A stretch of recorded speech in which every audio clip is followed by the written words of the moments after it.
Corpus Christi, ang pagkasaserdote ni Melchizedek. Ipinagdiriwang ngayon ng simbahan ang magandang kapistahan ng katawan at dugo ni Kristo, na kilala rin bilang Corpus Christi.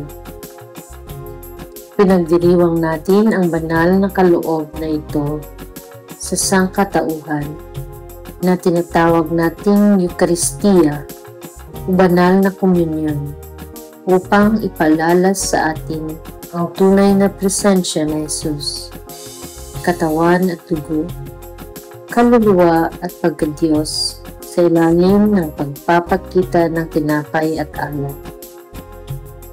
Sa Henesis, nalaman natin ang tungkol kay Melchizedek na nagdadala ng tinapay at alak para sa lubungin si Abraham.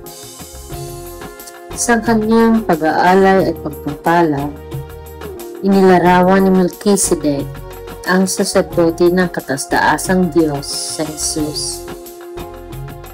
Ibinahagi sa atin sa awit 109 na si Jesus ay nakilala bilang isang pari tulad ni Melchizedek noong unang panahon. Si Jesus ang walang hanggang pari at hari na nag-aalay ng regalo ng pasasalamat na tinatawag na Eucharistia, kung saan siya ang sakripisyo at ang pag-aalay. Sa ikalawang pagbasa, sinabi ni San Pablo sa mga taga-Korinto ang kanyang salaysay tungkol sa huling hapunan. Idiniin niya na pinapasan niya ang kanyang natanggap mula sa Panginoon. Ang kanyang mga salita ay sumasalamin sa mga matatagpuan sa Ebanghelyo na ng Mateo, Marcos at Lucas. Ang Panginoon Jesus ay kumukuha ng tinapay at nagpasalamat sa Diyos para dito, at pinagputol-putol ito at sinabi niya, "Ito ang aking katawan na para sa inyo.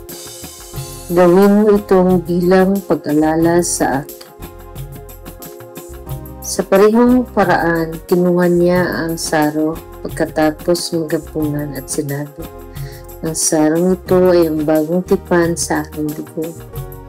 Sa tuwing iinumin mo ito, gawin mo ito bilang pag-alala sa akin."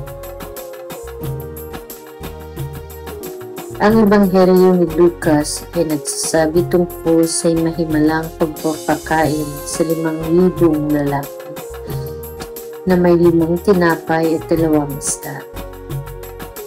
Inilalarawan nito ang kaloob ni Jesus ni Eucharistic bread na espiritual na magpapalusog sa lahat ng naniniwala sa Kanya. Sinabi sa atin ni Lucas na hinihiling ni Jesus sa kanyang mga tagasunod na ibahagi ang kakaunting mayroon sila. Bigyan sila ng mga kainan. Paupuin sila sa mga partido na halos 50. Kumain sila hanggat gusto nila, at nang makolekta ang mga natira, napuno ang 12 basket. Ang komunyon ay sumasama rin sa komunidad.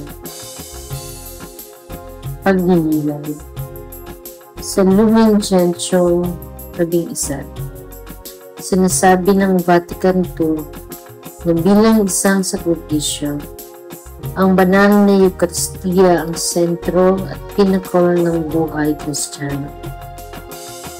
Ito ay nagbibigay daan sa atin upang makilahok sa sakripisyo ni Kristo bilang isang kasalukuyang realidad at magkinabang mula sa mga bunga nito sa ating mga buhay.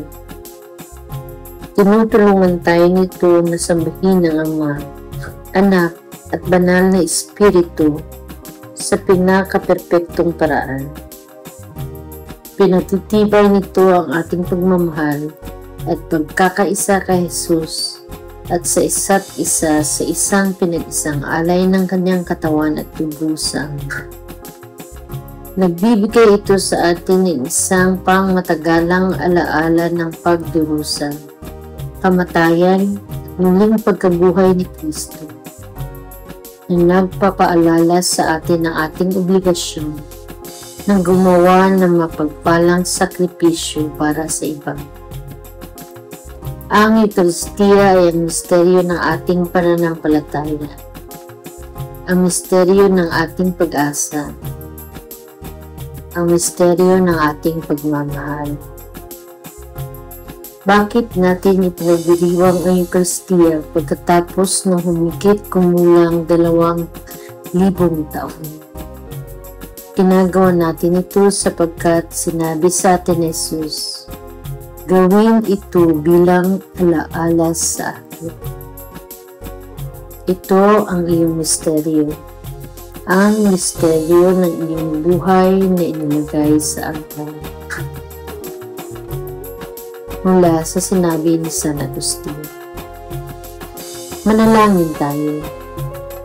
Pagdasal natin na ang bawat isa sa atin ay makatagpo ng aliw sa isang personal na relasyon kay Jesus at mula sa kanyang puso, matutong magkaroon ng habag sa mundo. Patuloy nating ipagdasal ang ating Papa, Leo 14. Naway magpatuloy ang Triune God, akayin at patnubayan mo siyang sa makitid na landas na iyon, upang maabot ang lahat ng kaluluwa, upang maligtas. O Jesus, mula nang iniwan mo kami ng pag-aalala sa iyong pasyon, sa ilalim ng mga tabing ng sakramento na ito, pagkaloob mo sa amin, aming dalangin, upang igalang ang mga sagradong misteryo ng iyong katawan at dugo, upang lagi namin matamasa ang mga bunga ng iyong pagtubos, sapagkat ikaw ay nabubuhay at nagahari, magpakailanman. Amen.